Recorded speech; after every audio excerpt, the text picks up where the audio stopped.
اٹھتے بیٹھتے آتے جاتے استغفر اللہ ربی استغفر اللہ الذی لا الہ الا ہو الحی القیوم واتوب الیہ استغفر اللہ ربی من کل ذنب واتوب الیہ. یہ پڑھا کرو جتنے استغفار آپ کو یاد ہے، بہت زیادہ پڑھو، کم پڑھنے سے نہیں کام چلے گا.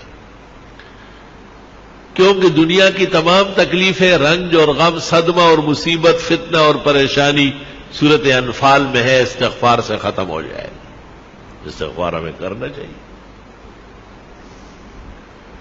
پیرانی پیر شیخ عبد القادر جیلانی نے ایک موقع پر لکھا ہے کہ جن کو استغفار کا پتہ ہے اور پھر وہ پریشان ہوتا ہے، فرمایا بہت بڑا کذاب اور جھوٹا ہے. یہ تو خدا کا فیصلہ ہے کہ آپ استغفار کریں، میں پریشانیاں دور کروں.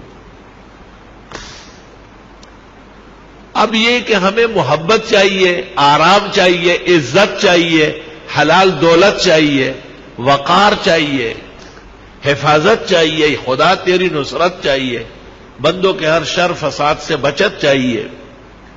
اس کا ذکر اللہ نے سورۃ نوح میں کیا ہے 29ویں پارے میں کہ یہ بھی استغفار سے ہو. لے سارا کام استغفار سے ہوگا. علماء نے اس طرح ایک مثال دی کہ اگر فرید گنج شکر ان کے شیخ قطب الدین بختیار کاکی، ان کے شیخ معین الدین چشتی اور ان کے شیخ عثمان ہارونی اور ان سے بھی بڑے شیخ عبد القادر جیلانی اور سید علی حجویری داتا گنج بخش اور حسن بصری اور علی مرتضی اور چاروں مقرب ملائک، ان سے بھی آپ وظیفہ مانگے. استغفار سے بڑھ کر کوئی وظیفہ نہیں دے.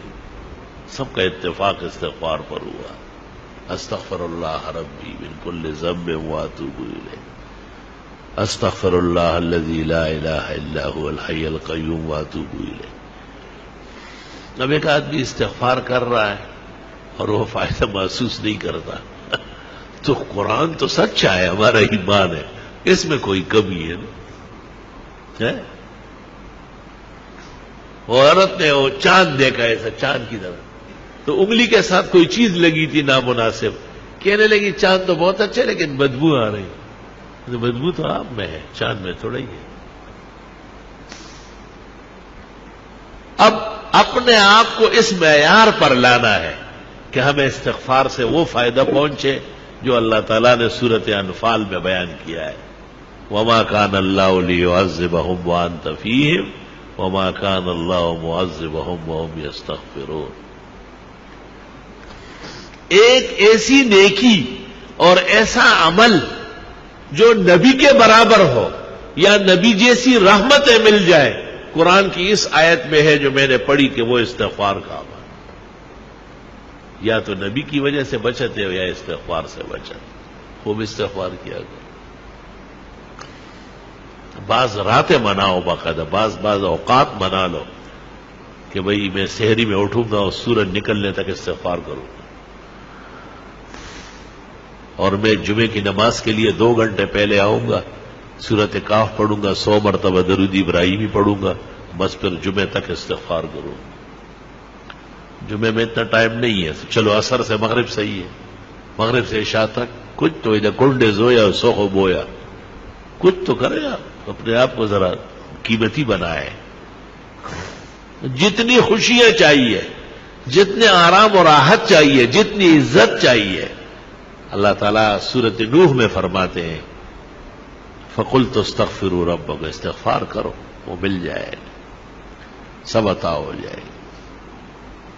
ہمیں بھی دعاؤں میں یاد رکھو، دینی مدرسوں کو بھی، طلباء کو بھی، اور یہ موجودہ پریشانیوں کو بھی، اور استغفار کی کثرت کرو. راتوں کو بستر پر جاتے وقت 33 دفعہ سبحان اللہ، 33 مرتبہ الحمدللہ، 34 مرتبہ اللہ اکبر پڑھا کرو. آج ہی بخاری شریف میں آ رہا تھا کہ حضرت فاطمہ آئی اور ام المومنین عائشہ کو کہا کہ حضرت غلام بانٹ رہے ہیں، مجھے بھی کوئی نوکرانی دے دے.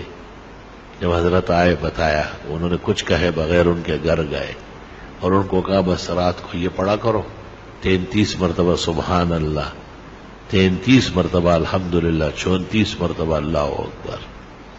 یہ دنیا بھر کے غلام کنیز آرام و راحت سے بہتر ہے. تسبیحات دائیں ہاتھ سے پڑھا کرو، بائیں ہاتھ سے اسلام میں کوئی تسبیح نہیں ہے. جو مسئلہ نہیں جانتے ان کو بتانا ضروری ہے، جو جاننے کے بعد بھی نہ مانے اللہ ان کو ہدایت کی توفیق دے. آپ کا کام اور ہمارا کام خیر آگے بڑھانا ہے، خیر منوانا ہماری ذمہ داری نہیں ہے. اللہ نے نبی کو کہا ہے انما علیک البلاغ وعلینا الحساب، آپ پہنچائیں، حساب میں خود کروں. تسبیحات جس طرح نمازوں کے بعد ہے اس سے زیادہ ضروری رات کو سوتے وقت ہے. بہتر ہے کہ باوضو ہو، بہتر ہے کہ پاک کپڑے پاک جسم ہو، بہتر ہے کہ بستر بھی صاف ستھرا پاک ہو، سفید پاک چادر بچھاؤ اس پر. بستر پر آنے کے بعد اگر کوئی حرج نہیں ہے، گرانی نہیں ہے، تو سورت الف لام میم سجدہ ایک بار اور سورت ملک ایک بار ہر رات کو پڑھنا سنت طریقہ ہے. قیامت کے دن شفاعت آسانی سے نصیب ہو جائے گی. قیامت کے دن کی تپش نہیں دیکھے گا، محسوس بھی نہیں کرے گا. لوگوں سے پوچھے گا کہ وہ قیامت کہاں ہے، وہ تکلیف کدھر ہے. فرشتے کہیں گے چل چل الف لام میم سجدہ اور سورہ ملک جو پڑھتے ہیں ان کو نہ قبر میں عذاب ہوتا ہے نہ میدان حشر میں ہوتا ہے. یا رب تیری کتنی عنایات و احسانات. اورنگزیب عالمگیر نے جو قرآن شریف لکھا ہے تو الف لام میم سجدہ اس پر بھی لکھ دیا 21 پارے میں کہ رات کو سوتے وقت الف لام میم سجدہ اور ملک پڑھا کرو. پھر 29 پارے میں جب سورت ملک آئی پھر لکھنے لگا تو کاتبان جو بیٹھے تھے انہوں نے کہا حضرت یہ لکھ چکے ہیں وہاں. کہا آرام سے رہو، وہ الف لام میم سجدے پر لکھا، یہ سورت ملک پر لکھا. اور حدیث شریف لکھنے کے بعد لکھ فرمایا بس اورنگزیب کا یہی مقصد تھا کہ یہ لکھا ہوا قیامت تک رہ جائے، شاید کوئی عمل کر کے اور مجھے بھی قبر کے عذاب سے اور جہنم کے تپش سے اور قیامت کی پریشانی سے اللہ تعالیٰ نجات نصیب فرمائے. الحمدللہ رب العالمین. اللہم صل وسلم علی النبی وعلی آلہ وصحبہ.